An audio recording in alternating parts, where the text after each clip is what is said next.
Well, my, camping season is upon us. There exists a threat, from anti-hunting groups to politicians trying to give our land away, and we won't stand for it. Those vast western landscapes provide the space for our wildlife to thrive, and a place for hunters and anglers to fuel the fire that sparks their soul. In this show, we share our love of hunting, fishing, and conservation. Here, we provide the foundation to meet these threats through passion and the grit of the American outdoorsman. Welcome to the Western Huntsman Podcast.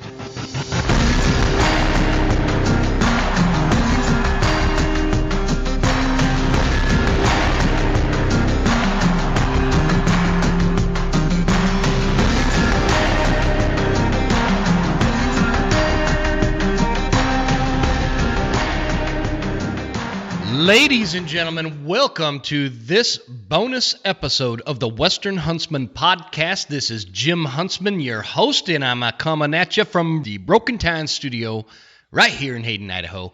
Guys, super happy you're here. Thanks for joining me. This is going to be an episode that is kind of out of the norm. I'm running solo in this episode, and it's kind of a special episode with the Memorial Weekend coming up and summer coming up just right around the corner. There is a lot of excitement for camping season and camping, and there are a lot of people out there that just need kind of a basic breakdown of Camping 101.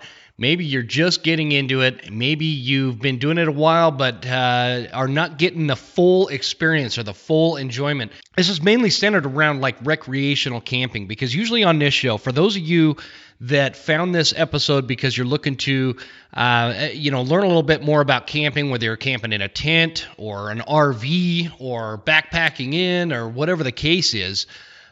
This show, first off, welcome to this podcast. Usually, my show is centered mainly around hunting, and we talk about hunting and fishing and conservation efforts and legislation and things that go on within the hunting space.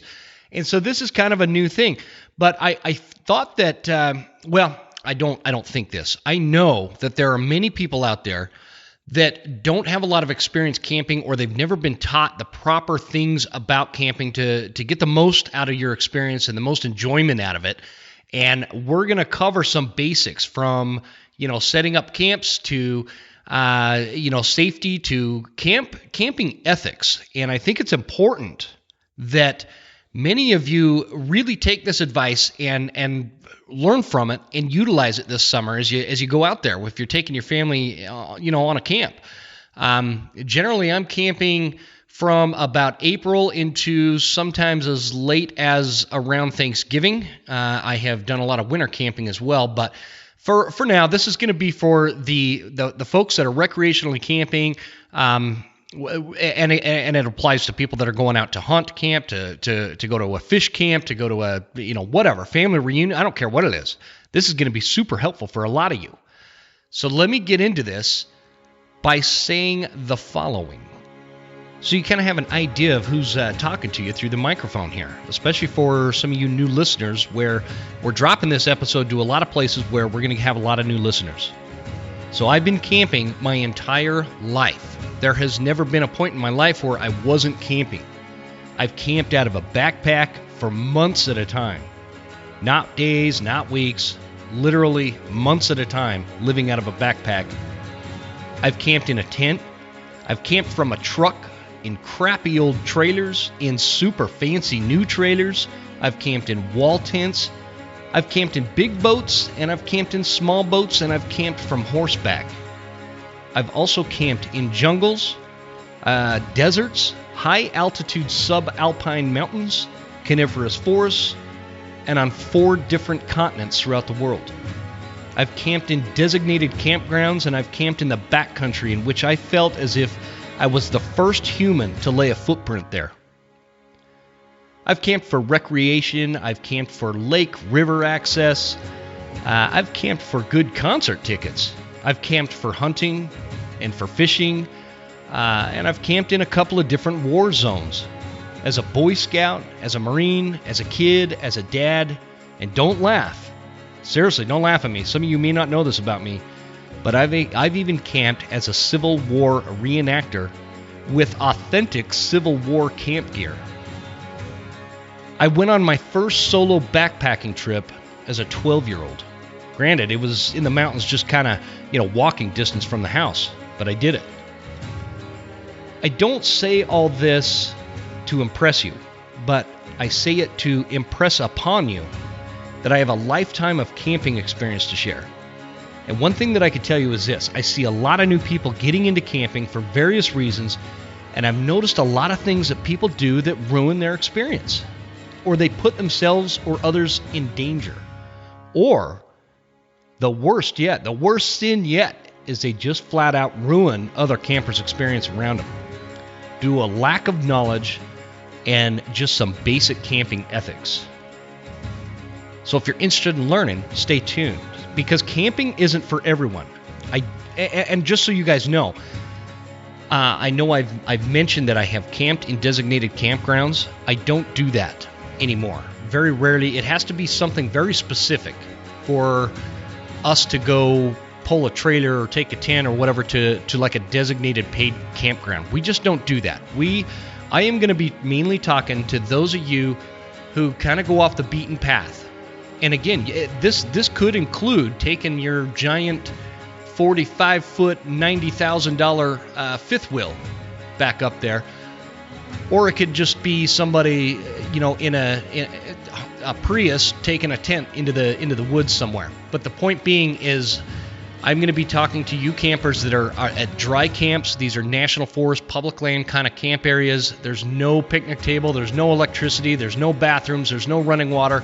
This is primitive camping, and that is what this discussion is going to be centered around.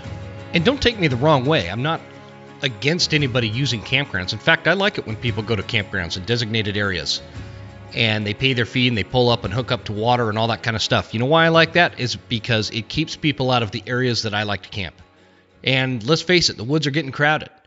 So if I'm not against you, if that's the type of camping you want to do, you'll still actually get a lot out of this episode, because there's things that are going to apply to that style of camping as well. But for me, and who I'm talking about, I enjoy, one of the main purposes of going camping, what I enjoy is getting away, right? I don't have to deal with neighbors and grocery stores and work and cell phone service and things like that. If you're one of those folks that just want to recreationally go find a destination that has a campground and pull your trailer in there or set up a tent or something like that, there's absolutely nothing wrong with that. It's just not the type of camping that I do, and it's just not the type of camping that I'm going to talk about, because it's kind of like it's not really camping. You're not getting away from people. You're not getting out into the wild, and that's kind of what this discussion is going to be centered around. I know, I shouldn't have said that. You are camping. Hopefully your feelings aren't hurt about that, but that's just my take on it, guys. So we're going to start this discussion with basically picking a spot.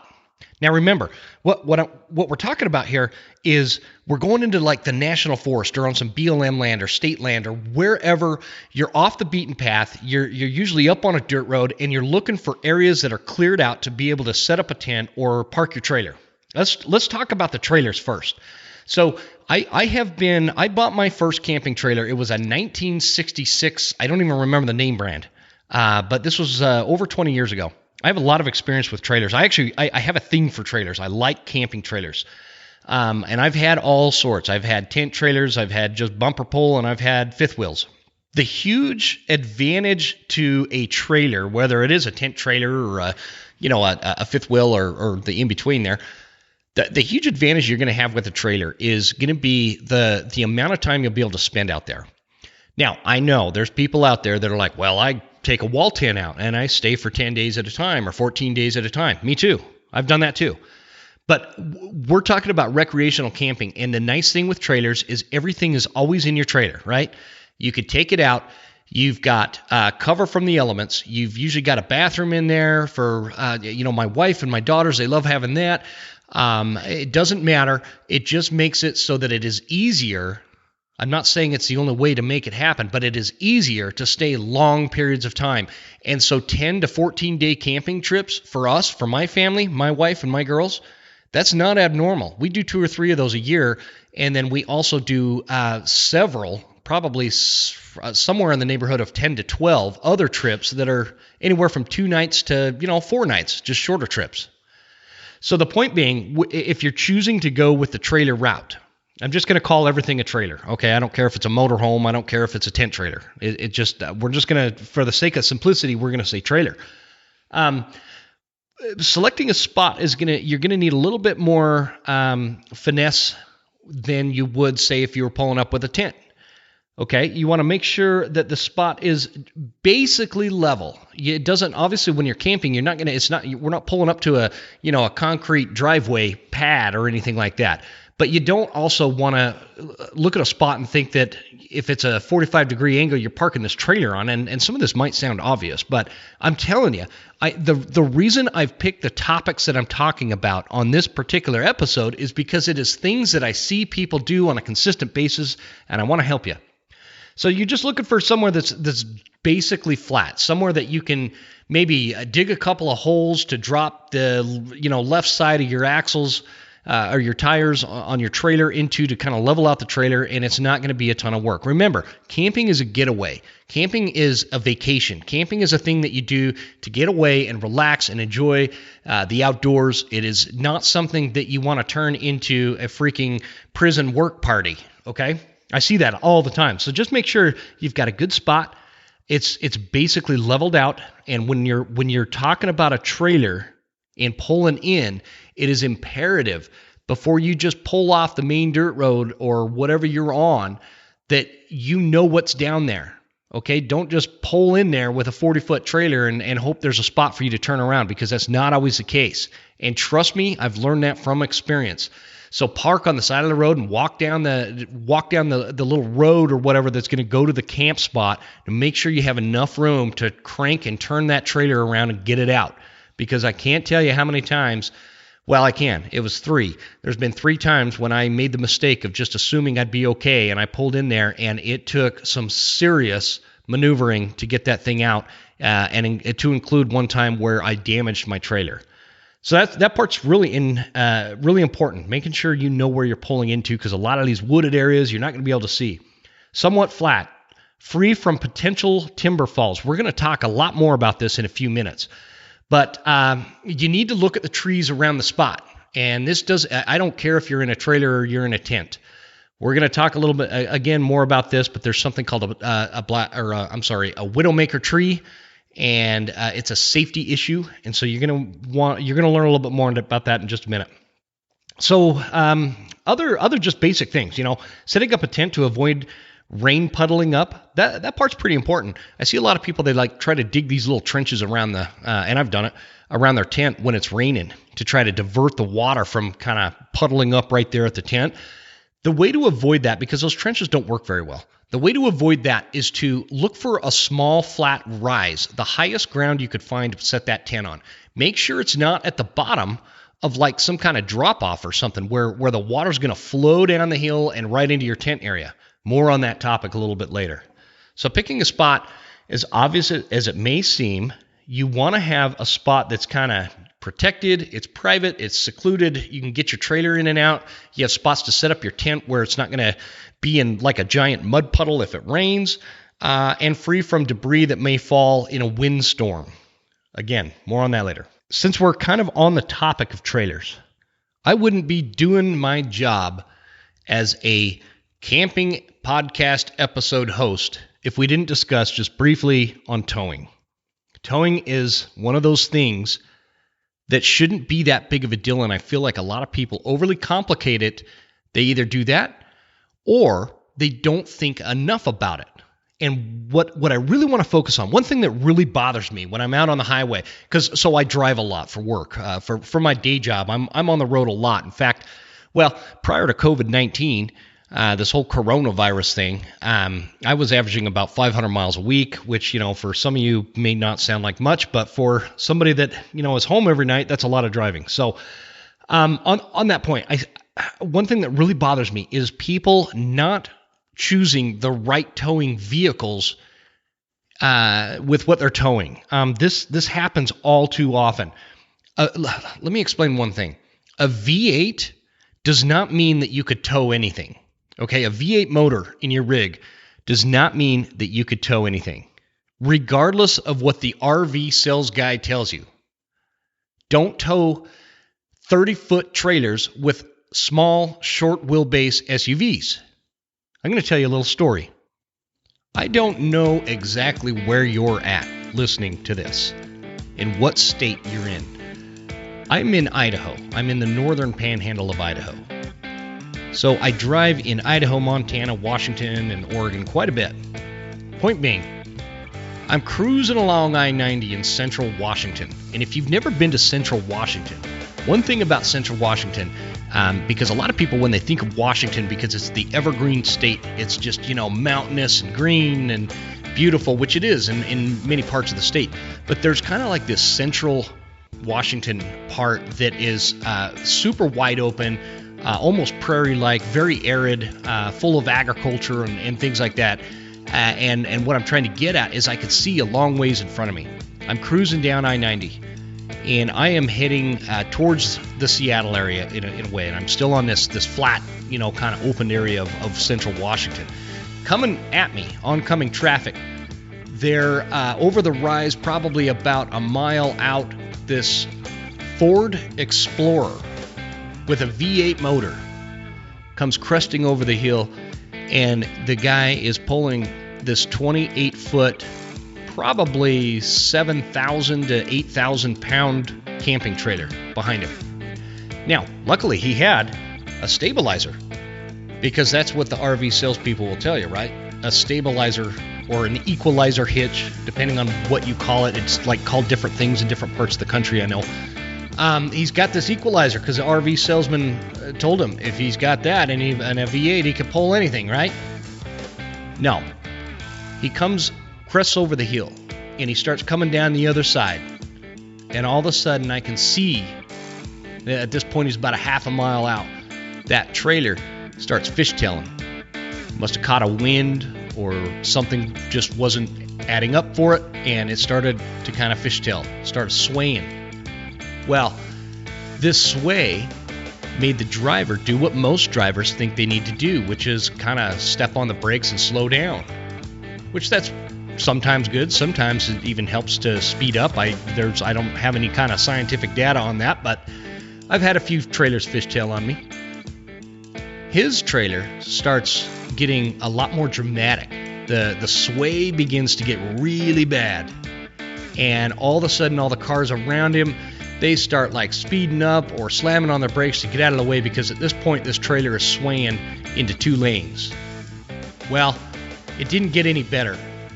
The sway was so bad and the wheelbase on that vehicle was so short that it started swaying the back end of the vehicle. The trailer went left, pulled the back end of the Ford Explorer to the left, and both vehicles, the camping trailer and the Ford Explorer, began rolling down the rest of the way of this hill.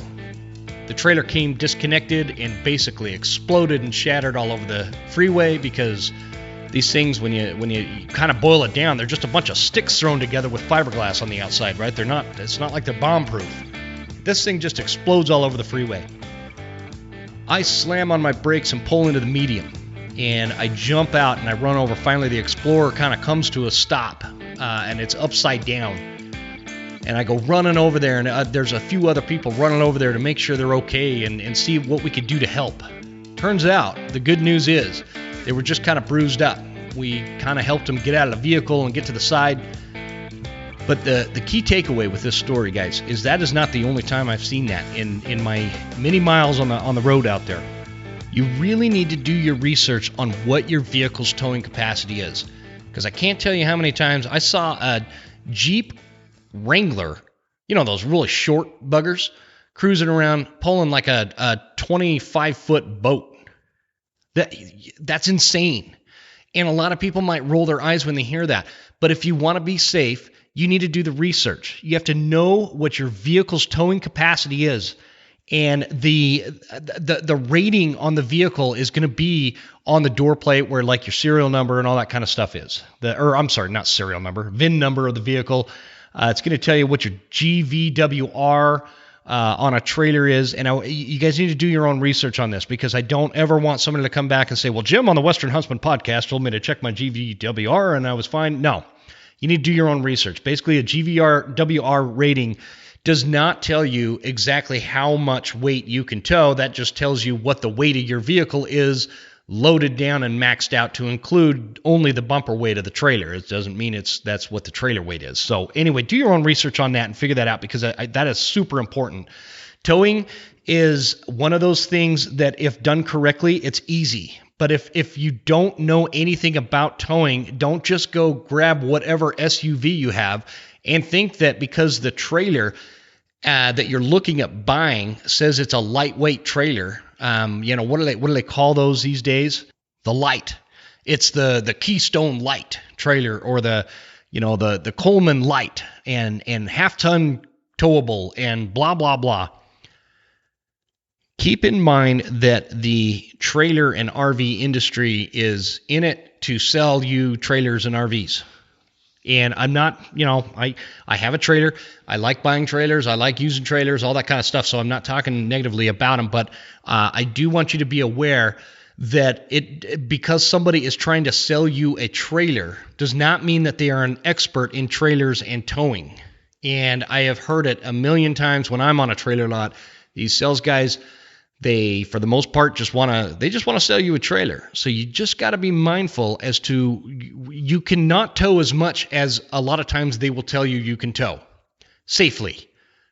Does that mean you can't get it out of the lot and get it home, 5 miles or whatever? No, you can. I'm sure that's going to be fine. But when you're pulling over a steep pass, and you're coming down the other side, and you're on the freeway, and there's crosswinds and semis and all these other things, high speeds, that is where that's where the problems are going to arise. I've seen flipped over trailers many times, and almost every single time it is because it is too much trailer for that vehicle. So just be warned. It is not a great idea. The only way to be super confident in what you're pulling and your capacity is going to be okay is if you have a 3/4 ton truck or bigger. I mean, if you've got a 3/4 ton truck, or like a 3/4 ton Suburban or something along those lines, or a 1 ton, obviously you're going to be in pretty good shape with most trailers out there on the market. Half tons, I know the towing capacity has gone way up lately, and you can safely pull with a half ton a fairly decent sized trailer these days. Just keeping in mind that does not mean that you need to be pushing the limits and going 85 miles an hour down the freeway with these trailers on the back of you, because those trailers in a lot of cases are going to outweigh the vehicle, and that's kind of, it can be problematic. So anyway, that is for you guys to decide and determine. Don't trust an RV salesman on everything when it comes to towing, and even sometimes in the key factors of what is in the trailer. So I've just, you can see I have a little bit of disdain for RV salespeople. Anyway, we'll leave it at that. Setting up your camp. Okay. I want to talk about setting up your camp, and one of the things, if you guys are on like Facebook, you'll see this a lot. This meme that talks about apologizing to your wife for the way you yelled while backing the trailer into your camp spot or whatever. It's pretty funny.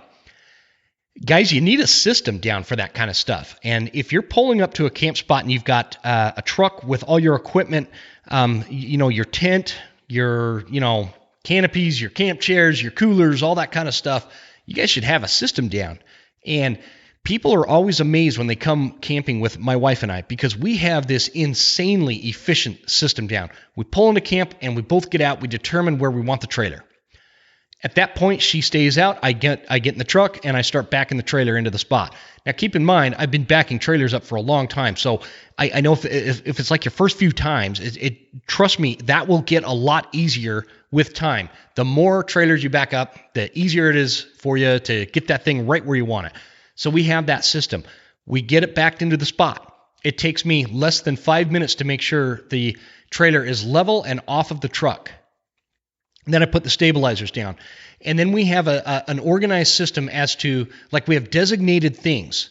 So I take care of all the outside stuff. I get everything set up on the outside. I get the stabilizers out, the awnings out, the camp stove set up, the canopy set up, all the camp chairs set up, while she's busy inside getting all that stuff. You know, when we're packing for a camp trip, we put a lot of stuff on the bunk beds or the bed or the table. She gets all that set up and puts everything outside that needs to go outside. The point is, we have a really solid system, so that and this is what blows people away. Within 30 minutes of pulling to a camp spot, my wife and I are camping. We're no longer setting up. We are camping. We've usually got an ice cold beer cracked, or pouring a cocktail, or we're putting our suits on to go swim down the river. While people we camp with, at times, it has taken them like 2-3 hours for this. This process is insane. And it was the same way when we just tent camped. Okay, when we're talking about packing up to leave, it's the same kind of thing. You want to have people in designated spots or designated tasks to get everything ready. Again, my wife, she takes care of all the inside stuff, and she gets the trailer all clean, and then I get everything ready and packaged to load, right? And then I stage everything kind of right by the trailer. And as she's doing that, I'm doing that. It takes us about the same amount of time. Now, pack up is generally a little bit more than a half an hour, because the setup's it does seem to go a lot smoother. And we're a little bit more excited to be there, where when you're packing up, it's like, oh man, I got to go home. And so you kind of move a little bit slower. But the point is, everything is staged and ready. And then once she's done on the inside, I'm ready on the outside. We come together, we load everything at the same time. Everything has its spot, whether it goes in the trailer or the truck. And we're loaded up and on the road, generally in less than an hour. The key takeaway on that, guys, is you're going to get the most time actually camping and enjoying your trip. You're not spending 3 hours setting your camp up, and you're not spending a half a day packing it back up. You got to think about this stuff and just plan it out. It'll make your life a lot better, and it'll make the experience a lot more enjoyable. We generally have 3 main areas in a campground. We have our cooking area, the fire pit area, and like the cooler and gear area. And the reason for that is because if you have kind of these designated areas in your camp, nobody's going to, break a shin while they're walking when the sun goes down and knock their shin on a cooler or something. But B, it just kind of makes it a little bit more functional. So I set up an outside kitchen cooking area. I've got one of those Camp Chef with the grill stove on griddle on top, so we can cook everything on that. I also bring a charcoal barbecue, and that's one area, and I usually put that under a canopy in case it rains. I set up a canopy and set up a cooking area, put a battery powered lantern in the middle of it, and that's one area. And then the other area, the cooler and the gear and the equipment and all that kind of stuff, is all stuffed over and stored by the trailer, so it's not out in the sun. Specifically the coolers, I put everything kind of where it's functional by the trailer or the tent, depending on which way I'm camping, because I still do tent camp. But the point with that is it's functional that way, and during the day, when you have the kids out there, they get kind of used to where everything's at, so they're not tripping and falling at night if you don't have enough light set up. So, and then we have the fire area, which is where the parties happen, right? And we're going to talk a lot about fires here in just a second. So that's kind of how we do it. If you're running a generator, which if you are camping in the primitive way like we camp, you really want to be mindful as to where the generator goes for 2 reasons. One, generators, unless you have one of those really expensive but very nice Honda generators, they're going to be really loud. And so I have a 30 amp extension cord that I run 50 feet away from the camp. But where I set the generator is going to be free of grass and brush, and you're going to find out why in a little bit, but for obvious reasons. If it's dry outside, the exhaust on the generator can absolutely start a fire. So you want to keep that in mind and make sure you've got I usually my rule of thumb is about 3 feet of clearance around the entire generator. A lot of generators these days will tell you, what kind of radius you should have. But another rule of thumb, if you camp a lot and you have a generator, make sure you're covering your generator if it's raining. And they have those generator tents, or you can rig up a tarp over the top of it. Make sure you got enough clearance that the heat's not going to ruin the tarp. The point to that is you can actually get a lot of rust and deterioration on that generator in a short amount of time and only one rainstorm. So just keep that in mind. Keeping the water off of that generator is always a good idea. All right, we have picked out a camp spot, and we've set up camp. Now we're going to get into the nuts and bolts of this situation. The next thing I always focus on when I've set up camp is I want to, if I didn't bring a bunch of firewood with me, I want to get a bunch of firewood. And this is one of those things that I see a lot of people mess up. And it ruins their camp out, and it also ruins the forest. So we're going to talk about gathering firewood real quick and then lighting the right kind of fire. I recommend getting very familiar with a chainsaw and an axe. Like you're camping, you got to know how to use this equipment. It's going to make your life a lot easier, and you don't need some huge, really expensive chainsaw. If you're just kind of a very casual, very infrequent camper, then just get you a chainsaw from Home Depot that's like a 16-incher, and that'll do the job. I think they're $100, $150 or something like that, and they're super easy to use. If you're a more frequent camper like I am, get you a little more heavy duty. I like a minimum of a 20-inch chainsaw for what I do, but that's totally your call. The point being, what are you cutting and what are you not cutting with that chainsaw? Last year, I'm camped up on a river, and somebody pulls up kind of close to our spot or whatever, and I hear him ripping off with his chainsaw, and this big live tree comes down. Big green pine tree falls. I could see the tip from my camp spot. I kind of walk over there, and I'm kind of peeking at them. They'd cut down a live tree, and then we're in the process of cutting that tree, delimbing it, and cutting it into logs. I don't know who needs to hear this, but live trees don't burn, with the exception of if there is a savage forest fire going on. And even then, sometimes they don't burn. When you're looking for firewood, live trees are not an option. First of all, it is against the law in most areas to cut down a live tree without the proper permits. When you have just I'll give you an example. In the state of Idaho, you can get a wood gathering permit. That means you can go up and cut dead trees. Not live trees. You cannot cut live trees. And in most cases, you are not allowed to be cutting down live trees, and you shouldn't be anyway because they don't burn. Live trees just don't burn in a campfire pit. Okay, so I hope that helps and solves some problems for a lot of people, because apparently there are folks out there that are under the impression that you just cut down a live tree and cut it up and that's firewood. No, it's not only illegal, it's ineffective. The second part to that is when you're looking at the kind of wood that you want to cut up, I always and it's like a whole family affair. We always jump in the truck and we're like, okay, let's go wood hunting. Let's go cut some trees and get some logs and bring them back to camp, and Dad will split them. I'm always looking for that fallen timber that has almost like a silver grayish tone to it if you're in a pine forest. Okay, this is going to change now. If you're listening to this in Arizona, or somewhere where there's not a lot of timber, that it's going to change for you. The way I gathered wood, for example, in Utah is different than I gather wood in Idaho, and the way I gathered wood when I camped in North Carolina is different than it was when I camped in Washington. So it just changes. But what I'm generally looking for, kind of a universal rule of thumb, is timber that looks like it's been down for over a year, and it's kind of got most of the bark's off it, and it's got like a grayish or silverish undertone color to it. And that's what you're looking for.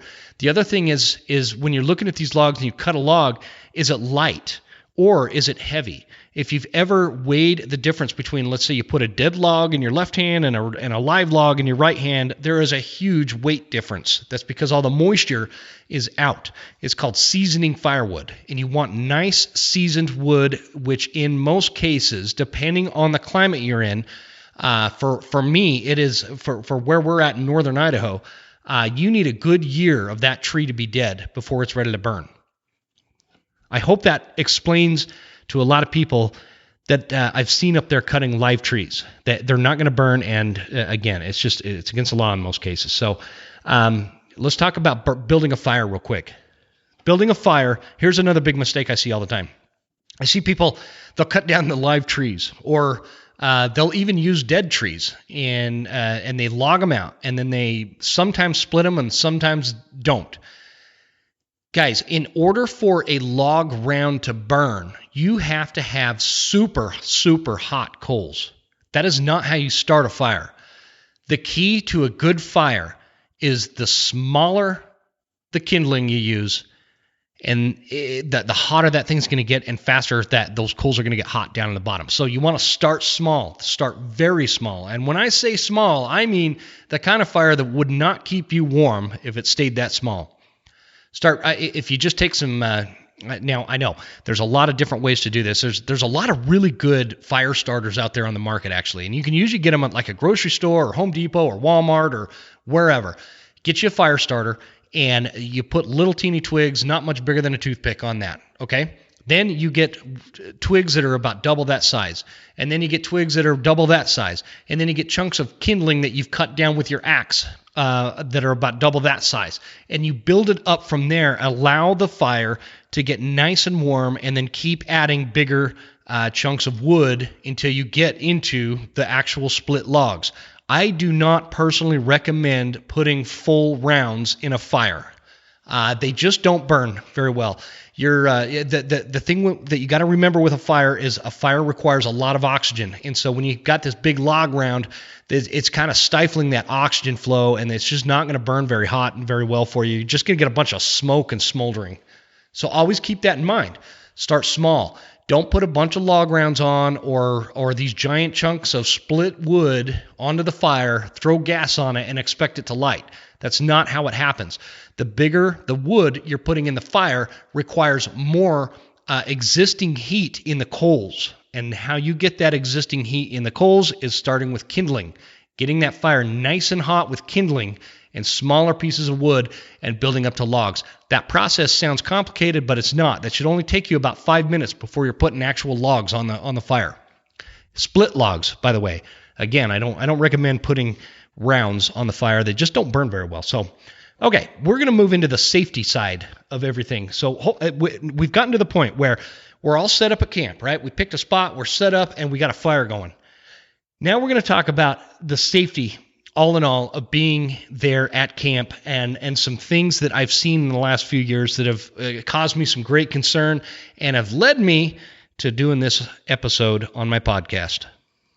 You guys remember when I kicked off this episode, I told you I was going to tell you a little bit more about what a widowmaker is in a tree.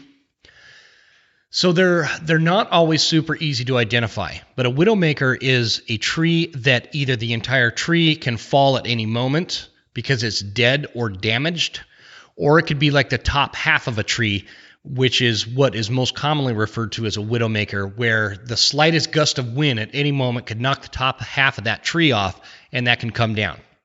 Do you also remember how I was discussing how RVs are nothing but a bunch of sticks thrown together with fiberglass on the outside? They don't stop a fallen tree. It will crush you. And this happens every year.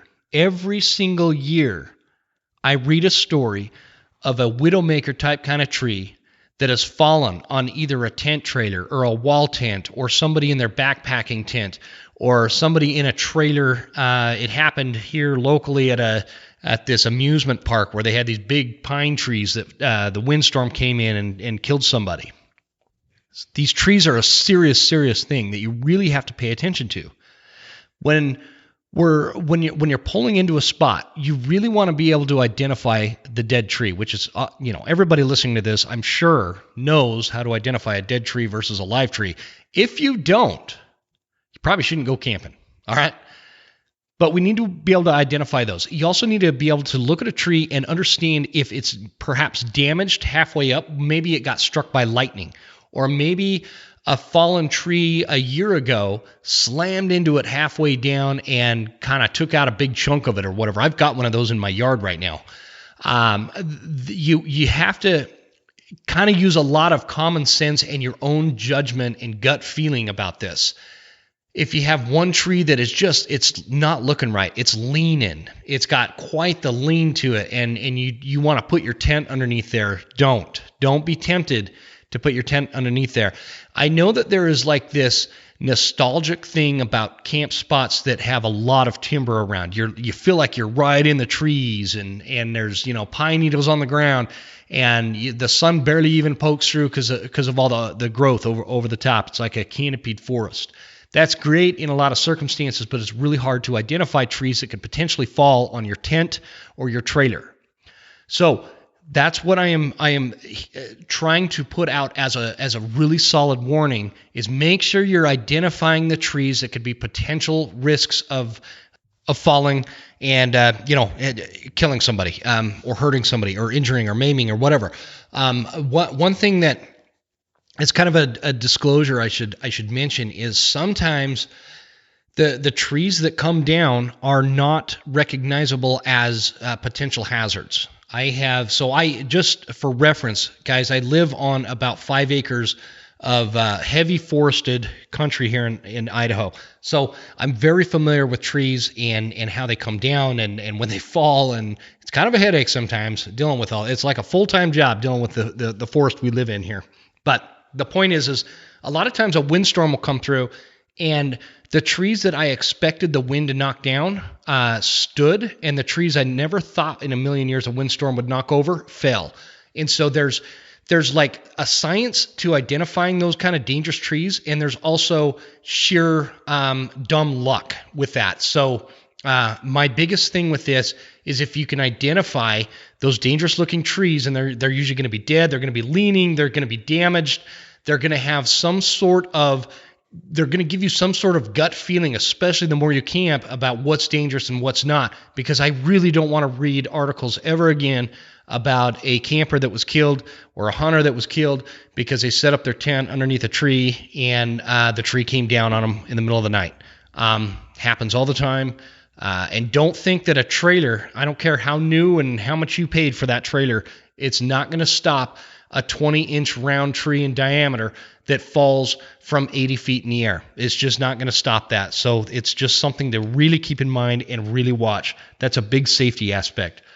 I put some bullet points here of things that have happened to me that I think are going to help you guys, so we can avoid that hopefully in the future here. So let's get into another little interesting thing that a lot of people might not think about.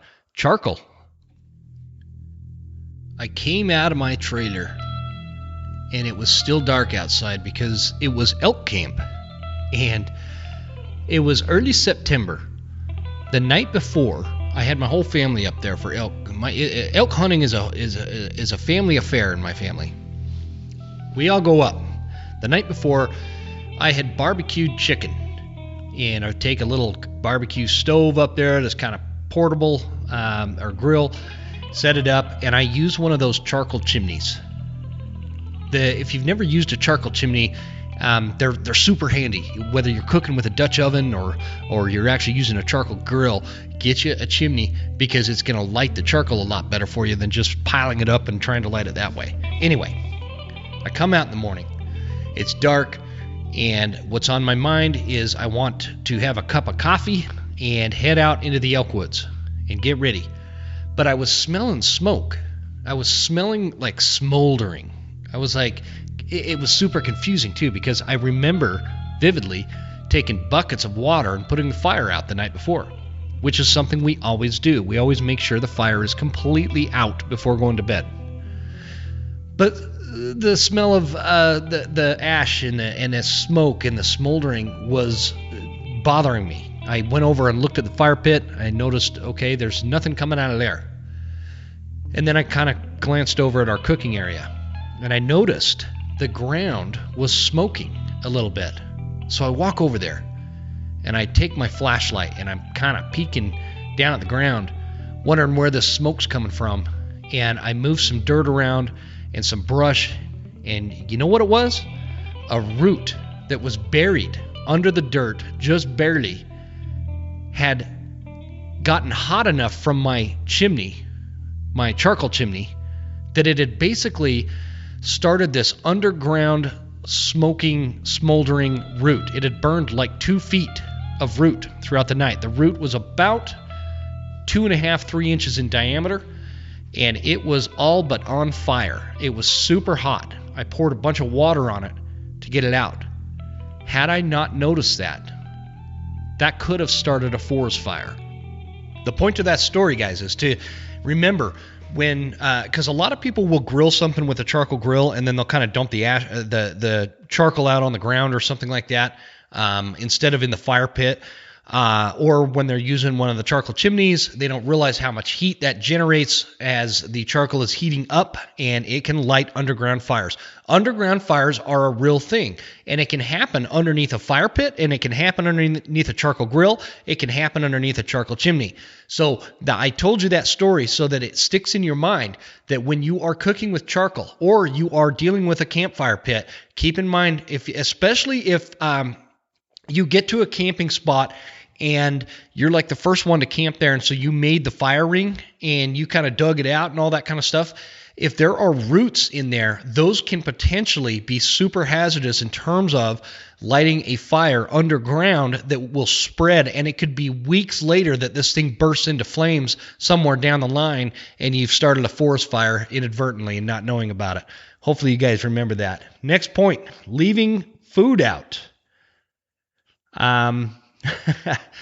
This kind of goes without saying in a lot of cases, but where I camp, we have wolves, we have mountain lions, we have coyotes, we have black bears, we have grizzly bears. We have all of it. If it can hurt you, we have it here in Idaho. And the thing with leaving food out is like let's take a bear, for example. Bears can smell a lot further away than you can, miles. They can smell, if you cook steak, and let's say you cook 6 steaks, and you guys only eat 5 of them, don't leave that extra steak out on the grill for overnight or whatever. You really want to put the food away. If you are backpacking into bear country, one thing that is widely recommended, not just from me, but you kind of when you're in bear country, specifically grizzly bear. I personally don't worry a lot about black bears, but I know a lot of people do, and you probably should. So. A black bear can come into camp and will come into camp if there is a food source that it is interested in, and it happens all of the time. So when you're backpacked in, okay, that's what we were talking about, backpacking in, and you've got, you're in bear country, grizzly or black bear. What is widely recommended is you set up your camp, and then about 100 yards away is where you set your food area. So you do not eat in camp at all. Don't even bring a Snickers bar over there and keep the wrapper in your tent. Every food item is placed 100 yards at a minimum from your sleeping area. And that's where you store your food and hang it in a tree. And that's where you cook, that's where you eat, and that's where you leave everything and clean everything as much as possible, and that'll help. One time I'm camped. In this case, I'm in my little I had a red F-150 pickup, and I had this old Bermuda camouflage-looking ugly trailer. It was like a 1960-something. It was uglier than dirt. And I'm camped. I've got my dog, and my dogs are actually I had both my dogs on this trip, and I had put their food in a bag in the back of my truck. And so I wake up, my dogs start growling. And they're in the trailer with me, and I'm alone on this. This is one of the solo hunting trips. I think I was deer hunting or something, but all of a sudden my dogs start growling, and I get up out of bed, and I can hear some ruffling around outside. So I grab my flashlight, and I kind of step out of the door, and I'm kind of shining my light around the camp, and it's 2 o'clock, 3 o'clock in the morning, and all of a sudden I see these beady little eyes. And what had happened, and I kept seeing them. There's like multiple beady little eyes, not just one set. What happened was there was all these raccoons that had found the dog food in the back of my truck. And because I didn't put it away right, this was years ago, I didn't put it away right. So I'm looking, and I kind of walk out towards them. I'm telling them to scat and get away, and as I shine my light into the back of my truck, there's another raccoon and another set of eyes, of which I thought was a raccoon. No. The other set of eyes was a cub, a black bear cub. I don't know where mom was, but it was a black bear cub in the back of my truck. And I'm out there, no weapon, no nothing. And I'm like, crap. I'm kind of in trouble because if, I purposely didn't leave my dogs out because I didn't know what was out there. So I go running back into my trailer and came back out and fired some shots into the air with a pistol I had to scare off all the wildlife. And then I grabbed that bag of dog food and put it back in my trailer. No other problems the rest of the night. Tell you these stories because a lot of the stuff I'm trying to teach people on this podcast episode is from personal experience. You know, that could have been a very dangerous situation, especially because I assumed they were all raccoons. They weren't. There was bears in the area, and I don't know where brother and sister cub was, and I don't know where mama bear was, but I know that if there's a bear cub around, definitely there is a mama bear around. So just keep that in mind. Okay, there's another thing that I think is really important for people to know. And this is going to pertain to those of you who are camping in like more of an arid or desert sandstone kind of country.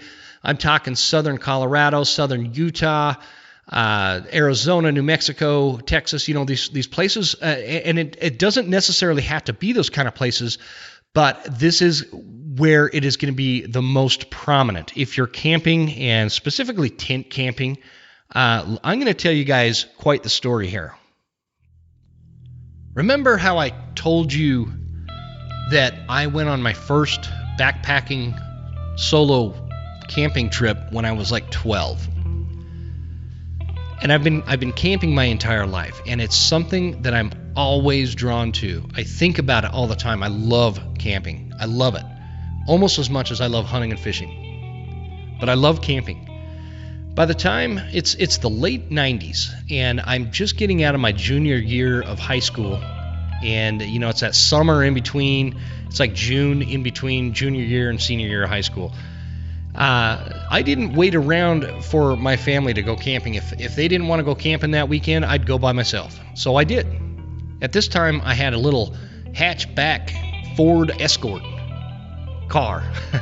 I don't know if you've ever seen those or not, but I don't know. I don't even know if they still have those around. I'd be curious to know if they have those. But I had this little red Ford Escort, and I loaded it down with all my camp gear, tent, you know, cooler, whatever. I go up to this area, I drive south, and this is in Utah.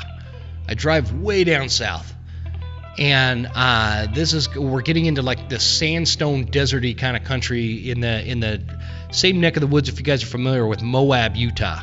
It's kind of that kind of country.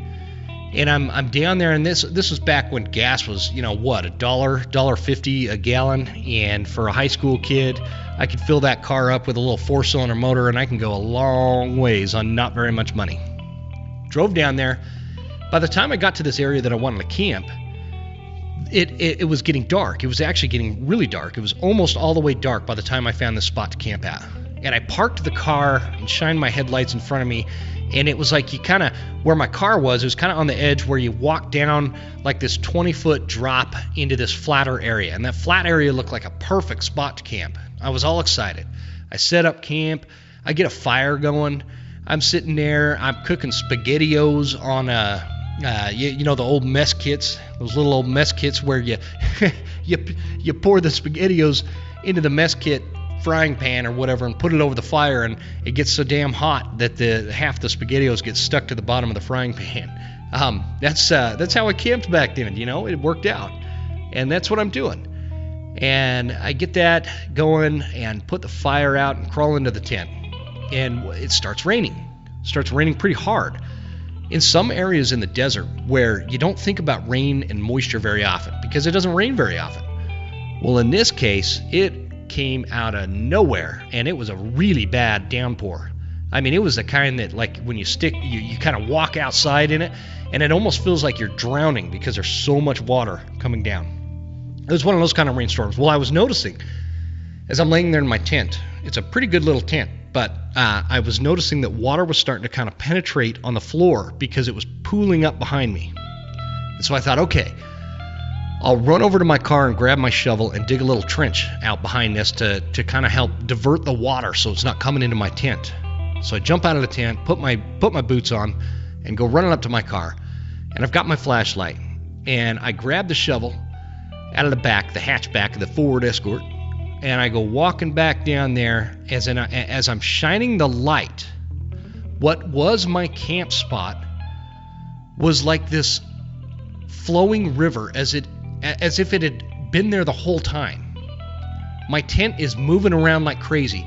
The water's like 3 inches deep at this point, and it's just filling up. This where I'd ended up camping was like this drainage, and all the water coming down was all flowing into this drainage, creating a flash flood. It was at this point I heard the low rumble, and I go running down to my tent. I didn't know what was going on. All I knew is all of a sudden my tent was about to get taken away in a river. So I grabbed the tent. I had one of those little Coleman coolers that had already been taken away by this creek that was forming. I grabbed my tent and I had to yank on it because I had my sleeping bag and other gear inside of it, and I had staked it down. And so I had to like pull really hard, and I pulled the stakes out, and I grabbed the tent, and I went running back up to the bank and set it up there because I didn't want to lose that tent. That was a cool tent. When I got the tent back up, I looked back down, and this rumble was getting louder and louder and louder. And all of a sudden, as if... You ever been to the beach at the ocean and you see the white water come in underneath a wave? It looked like that in my flashlight. As that approached, where I was camped and where I was just previously sleeping, not 15 minutes before, this giant rush of water came down. And if I'd have been standing at my campfire, the pit where I had the fire and I was cooking SpaghettiOs, that water would have been more than chest deep at this point. You see, in a desert, especially like a sandstone kind of country that you find real common in southern Utah and northern Arizona, what happens is all that water comes down and it does not go into the ground. See, it flows and it goes downhill and it all collects into these drainages. And then you have what is called a flash flood.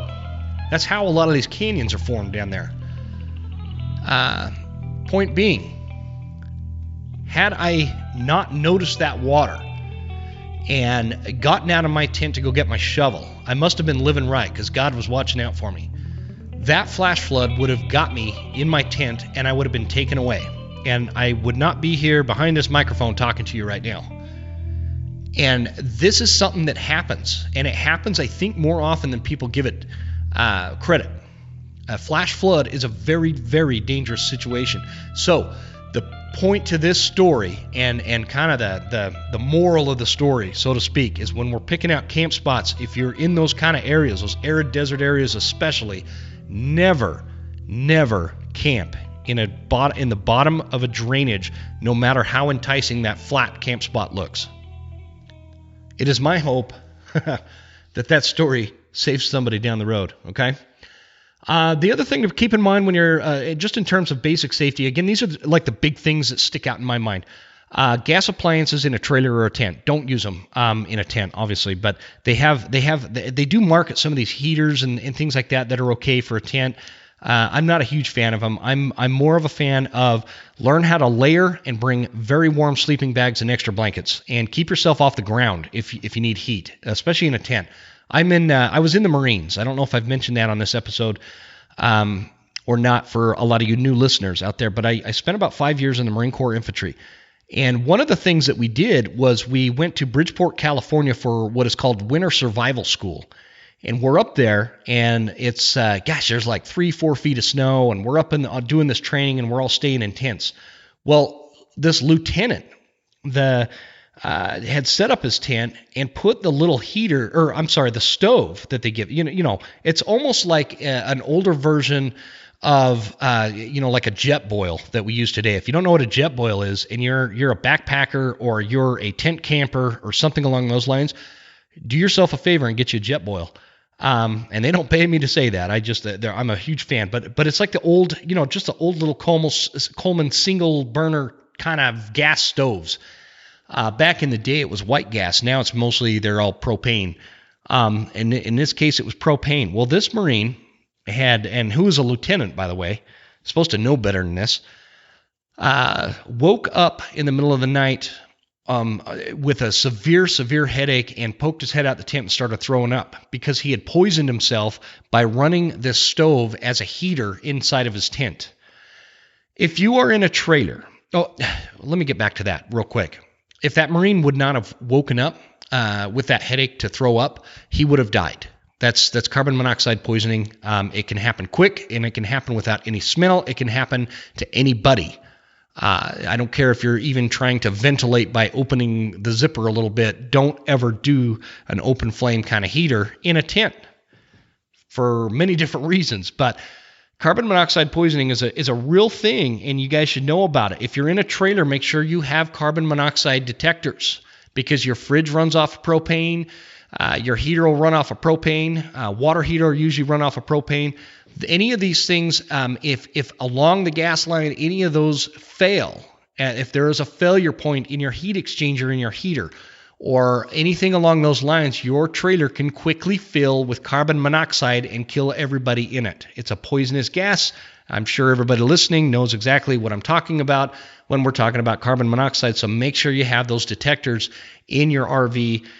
No matter, I don't care if that thing is brand spanking new. There can be faulty lines or faulty heat exchangers or faulty anything. And also don't try to heat your trailer with a stove, like the cooktop stove or the oven or anything like that. It's just a really bad idea. Carbon monoxide is a very dangerous thing. So I think that's it for my safety stuff. So hopefully that helps you guys and keeps you safer out there for sure. Let's move into some camp cooking, just some hot tips, different things cooking. I like. Before I forget, I'll tell you a little. I'll give you a tip. When you're going for multiple days and you're worried about ice melting in your cooler, there's a couple things you could do. First of all, the obvious, right? Keep your cooler in the shade. The other thing that you can do is take moving blankets. Moving blankets are excellent insulators. Put your cooler in the shade and wrap a moving blanket around it. If you've got extra moving blankets, wrap 2 or 3 around it. You will be surprised at how long your ice will stay ice in your coolers when you do it that way. As an added bonus, if you are in a trailer and you have a refrigerator with a freezer in your trailer, you got to drink water. And usually what people do is they bring those plastic water bottles up, because I will tell you, I do not drink. I don't care if your trailer's brand new. Don't drink the water in your trailer, man. My brother-in-law works at an RV dealership, he's like a technician for RVs, right? And he has on many occasions had a brand new RV trailer where he is finding this black sludge, slimy, gooey crap inside the freshwater tank. I know that they have these tablets and stuff that sanitizes these tanks that you could put down there, but I never recommend, or nor do I drink the water in my RV trailer tank because of that very reason, because those tablets they've got nothing on that sludge that my brother-in-law is finding. It's nasty stuff. So bring water bottles to drink, or fill up other containers and bring that to drink. That's what I recommend. I don't even cook coffee out of the water with the water. That is strictly for washing my hands and doing dishes and things like that, flushing toilets, whatever. But if you do have the RV and you've got a refrigerator with a freezer in it, you take your water bottles that you haven't drank yet, throw them in the freezer overnight, let them freeze, and as those freeze, throw them in your cooler, and they will slowly melt and become drinkable. And as you do that, replace with other water bottles in the freezer, and just keep that continually going, and you will be surprised at how much a frozen water bottle will help keep your cooler nice and ice cold for your cooling enjoyment. All right. Let's wrap this up. I didn't realize I was going so long. On a couple of last topics here, and this is all going to be centered around basic camping courtesy, because this is something that drives me nuts, and I know it drives a lot of other people nuts. So that's what I'll do. I'll kind of bring this to a close by talking some basic camping courtesy and ethics and things like that.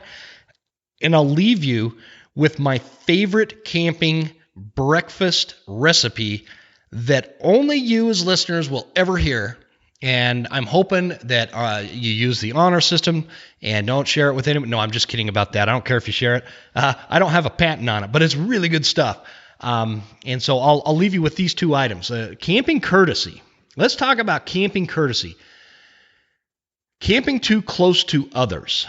That is one of those things that gets under my skin, because if you're anything like me, the purpose of going camping is to be out there and secluded and away from people and in nature and not having to deal with neighbors and not having to deal with traffic, not having to deal with any of the kind of stuff that we try to escape to when we go out into the woods, right? Does anybody disagree with that? I don't know if anybody will disagree with that, but somebody might. When you are choosing a spot in the National Forest, again, we're not talking about designated campgrounds. You're kind of just stuck with neighbors at somewhere like that. But when you're going into the National Forest, primitive dry camping, don't be the guy. Don't be the person, I should say, that pulls your trailer within like a couple hundred yards of somebody else's camp, or even closer. I've had people pull up like 50 yards away. In fact, one time we had this big group, and this is when my wife and I were younger, and we go camping with these big groups of people, and we were a rowdy bunch. We stayed up late and had adult beverages flowing by the campfire. We were a rowdy bunch. We played music, all that kind of stuff. Now, these out-of-staters pull up one day, and they're like 70 yards from us, and they set up their little camp. They're older folks, and all of a sudden, we've got about 2 o'clock in the morning, they come strolling into our camp and asking us to be quiet. Well, here's the thing, pal. I'm camping. You chose to camp this close to me, and I am not in a campground that has a 10 o'clock rule. No, we will not be quiet. So keep that in mind. When you're choosing a spot, try to respect other people's privacy. Try to respect other people's privacy and not camp right on top of them. Go get as far away from people as you can. You'll thank me for that too, by the way. You'll thank me for that. There's a lot of issues that can arise, whether it's noise or let's say both sets of camps bring up their dogs, and the dogs for some reason or other, they don't like each other and they start fighting. That's something you're going to have to deal with the entire time you're there. It's just not a fun situation for anybody. So keep your distance, respect people's privacy, respect the distance, respect the fact that we're out there trying to be away from people, because that's what it's about. That's what it is about. Not that I hate people. I certainly don't. I mean, look, I'm a pretty social guy. I do a podcast and I love being around people. But when I'm camping, the purpose is the seclusion and the enjoyment of the wildlife and the enjoyment of the wild lands. And that's the point of being out there. So don't camp up in my business. And I won't camp up in your business. Another ethic thing that needs to be talked about from the specific to some of the areas I've been camping the last 10 or so years at is reserving your spot unattended, leaving your trailer unattended. Just as a behavioral standpoint, that's kind of rude behavior. It is actually against the law on National Forest ground to go up and park your trailer and leave it unattended so that you can reserve it for the weekend. It's also messed up because there's some people that they actually take the time off of work. Let's say you pull your trailer up there on a Sunday night so that you can be back the following Friday night and have your spot. It's messed up. And I know in like the areas that I camp up here in North Idaho, I've been told they're going to really enforce this, but you go up there and leave your trailer on a Sunday night, and then you go back and go to work and all that kind of stuff. You're there during the week. You're taking a big risk because there's a lot of people that are going to mess up your stuff and steal your stuff and break into your trailer. I wouldn't do that personally, but that's not why I wouldn't do it. Then you have somebody that actually has been looking forward to their once a summer camping trip that took off work, and they're coming up on a Tuesday. And they're all excited. They got everybody loaded up. They want to come up and find a really good spot. And then they find out some jackass has left their trailer there unattended for a week. That's messed up. That is not a first come, first served basis kind of situation. And I don't care who's out there moaning and whining at me for bringing this point up, but it is messed up. And I think you're a jerk if you're one of those people that goes and leaves your stupid trailer up in a parking spot and think that you own that public land. This is public land.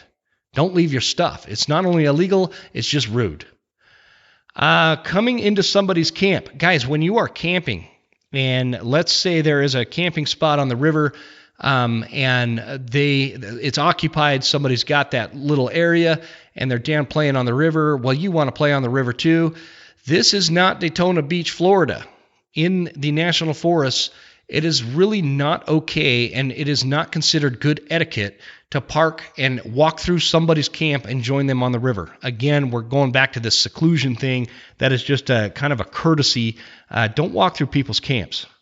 And the biggest pet peeve I have is not cleaning up your camp when you leave. When you are done camping, it is time to clean. It is time to clean. If you don't let your camp get super messy, this isn't a big deal. But a couple things that I've noticed that people don't seem to realize, like canned foods, those cans that you bring up some canned food. I mentioned SpaghettiOs earlier. When I was young, that's what I'd take. Those cans don't burn. I don't know if you know this or not. They do not burn.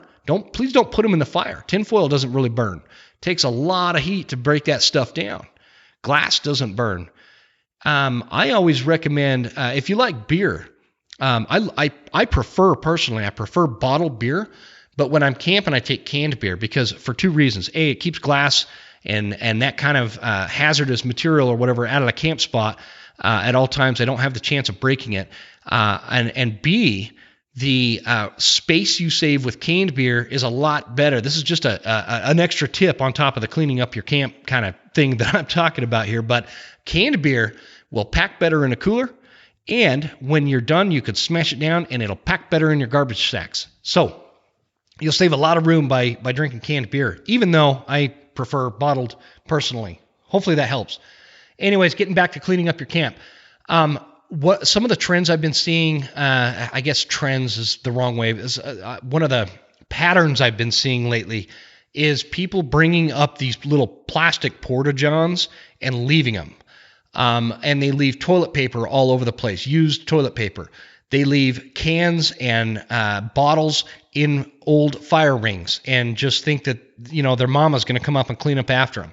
They leave garbage and junk all over, scattered around the camp spot. Guys, that is another jackass move. Pardon my French, but that is a jackass move. That camp should be cleaner when you leave than when you showed up. There is no maid service up there. You're not going to the Hilton. Nobody's coming to clean up behind you. You need to pick up every little thing. When we're done camping, me, my wife, and my girls, we get in like a line and we walk the entire camp spot in like this, it looks like we're in like a battle line or something. But we're walking the entire spot, picking up every little teeny piece of human trash that we could find. I don't care if it's a little bubblegum wrapper or a toothpick. We're picking it up. We don't leave any trash. And I would expect other people to do that too, because we need to respect these areas. This is national forest. It's a privilege. We can use this. It's our public land. And leaving these things a disastrous mess for the Forest Service to clean up is what makes the Forest Service close those areas down to camping. So keep that in mind. Please clean up your camp spots. Okay, enough of the lectures. You guys, whoever's still with me after I bawled out people reserving spots and coming through your camp and parking too close and cleaning up and all that kind of stuff, if you're still here, I'm going to reward you with the mighty breakfast burrito that I invented years ago on a very cold, very difficult deer hunt that I was on in the high country of central Utah that I still use today all over Idaho. This, my friends, is what I call heart attack. You're going to find out why I call this breakfast burrito the heart attack. This is not something you want to eat every day. And if you're one of those people that is very strict about eating, only organic and gluten-free and overly healthy all the time, let me tell you something. You got to lighten up a little bit every once in a while. Have something a little unhealthy, unless you have some kind of health aversion to it. This is a breakfast that I only cook it like once per trip because it's that unhealthy. I feel like if you overindulge on this, it would give you a heart attack. Hence the name heart attack. Okay, so here's what you do. Ingredients are as follows. Have you ever seen those dehydrated hash browns that you get at the grocery store or Costco or whatever? They come in those they look like the little milk containers you used to get in the cafeteria at school for school lunch. They come in those little cartons. You take 2 of those cartons and you put them on the griddle and brown those hash browns up. At the same time, you're simultaneously browning up some country sausage. And that is going to be kind of a personal preference in terms of if you want like a spicier sausage or whatever. We use the country sausage. Brown those two and then mix them together. Kind of set those over in a low heat area on the griddle. And the next thing you're going to brown up is 1 can of corned beef hash. Now, there's a lot of people that don't like corned beef hash. Don't sweat it. Don't skip this step. It's a critical step to the ensemble that is the Heart Attack Breakfast Burrito. So if you don't like it individually, trust me, you'll like it in this. So don't skip the corned beef hash. Don't be a sissy. Put it in there. Heat it up. Mix it in with the country sausage and the browned hash browns. As you are cooking the hash browns, by the way, I didn't add this point. You are to put 1 stick of butter, an entire stick of butter, into those hash browns as they're cooking. It's an important step. I think you're starting to see why I call it Heart Attack. Scoot all that over. You've got it all mixed together, right? You've got it all mixed right there. You've got the sausage, you've got the hash brown, stick of butter, and corned beef hash. 1 can, just 1 can. Next, what you're going to do is you're going to scramble about 12 eggs, about a dozen eggs. You're going to scramble them all together. And I like to cook those separately. And then once they're cooked, just a basic scramble. Again, take it all over to this big pile of stuff you got going on over here to the left and mix it all together. Mix it all together. The eggs, the hash browns, the stick of butter, corned beef hash, 1 can, and a pound of country sausage. Now, once that part is done, you've mixed it together, you're going to want to add lightly some sea salt and some Montreal steak seasoning. I know, don't skip these steps. Some of you may be cringing. I know, but that's okay. Once that is done, open 2 cans of country sausage gravy mix. You guys know what I'm talking about? You get the canned gravy. It's like the same gravy you use on a biscuit and gravy. The sausage gravy mix. 2 cans, pour it all over the food, and then mix it all together and let it simmer on a low heat for, 5 minutes or so. You don't need to cook it too long, but you just want to make sure that gravy gets nice and hot. It's all mixed together, right? This nice artery clogging breakfast is almost ready, because at that point, you put a ton of shredded Mexican cheese. When I say Mexican, I mean that, like the taco cheese. I don't know what it's called. I know what it looks like, but it's just shredded cheese, finely shredded cheese. You put a ton of it on top. Let it all melt. Then at that point, it's time to start making it into a burrito. You take your tortilla and heat it up on the griddle and throw some sour cream and maybe some salsa or whatever kind of fixings you want and make a burrito out of what I just told you to cook. That is called Heart Attack. You'll thank me later. Now, this pairs very well with a Cowboy Mimosa, and a Cowboy Mimosa is an excellent breakfast drink. All this is pulp-free orange juice about a quarter of the way up to a red Solo cup.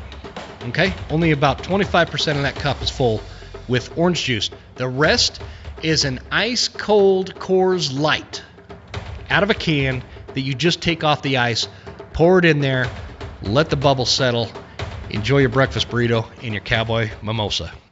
Okay, folks, that is going to conclude this episode of the Western Huntsman Podcast. As a bonus episode, before I sign off here, I do want to tell you guys just real quick who makes this show possible. And let's start with Phelps Game Calls. If you are into elk hunting, deer hunting, bear hunting, predator hunting, any kind of hunting out there and need some game calls, jump on PhelpsGameCalls.com and use promo code Huntsman10 for 10% off. Hoffman Boots is the boot of choice for the Western Huntsman. I love these boots. I will never switch the boot company that I am most fond of, and that is Hoffman Boots. Use promo code Huntsman10, all caps lock, for 10% off if you jump on HoffmanBoots.com. We got Scree Gear. Scree is extreme mountain gear, the camo of choice. right here on this platform, because this is a camo that you can get. It's high-end technical hunting patterns that are designed for the harshest of conditions. It'll keep you warm. It'll keep you dry. It's the best stuff out there without breaking the bank. Again, promo code is the Western Huntsman for 15% off and free shipping. Last but not least, Tacticam. I love my Tacticam equipment. If you are into filming your hunt or fishing trips or just filming anything in general, the most easiest, the most usable little camera out there for 4G recording is going to be that Tacticam 5.0. It's a great little camera, super easy to use. It gets great footage. Check it out at thewesternhuntsman.com/gear, and you can get you a Tacticam right there. Part of that money is donated towards wildlife conservation and pro hunting organizations in general. So if you are interested in that, hopefully you guys will check that out. Thanks again for tuning in, guys.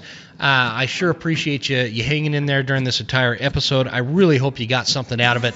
I think that if you apply a lot of the stuff that we taught in this episode, you're going to get a lot more enjoyment and a lot more fun out of your camping trip.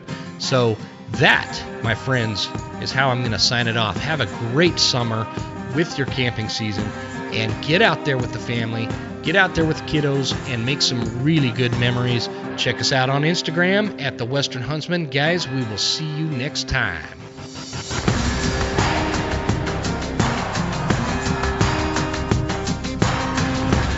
You made it all the way to the end. Thank you so much for tuning into the show. We sure appreciate your support. This is Jim Huntsman signing off and reminding you to check us out at Instagram at The Western Huntsman and on Facebook at The Western Huntsman. And you can also check out the website at thewesternhuntsman.com. Thanks again. We'll see you guys next time. Stay Western, and I'll see you on the mountain.